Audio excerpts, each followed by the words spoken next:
Hello friends, আজকে আপনাদেরকে একটি RGB এলইডি লাইট মেকিং করে দেখাবো। একটি লাইটের সার্কিট নেবেন, একটি পুরাতন লাইট নেবেন। দেখতে পাচ্ছেন লাইটটি জ্বলছে না, লাইটটি খারাপ। একটি খারাপ লাইট নেবেন এবং আগের সব কিছু খুলে নেবেন, সার্কিট লাইট যা আছে সব খুলে নেবেন।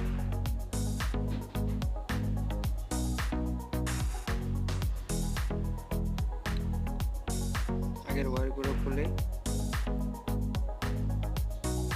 এখানে নতুন দুইটি ওয়্যার কানেক্ট করুন এসি কানেকশনের জন্য।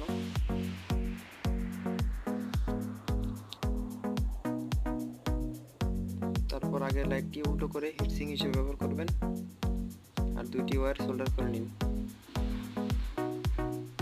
তারপর সুপারগুলো দিয়ে ভালো মতন লাগিয়ে নিন সার্কিটটি। তারপর দেখতে পাচ্ছেন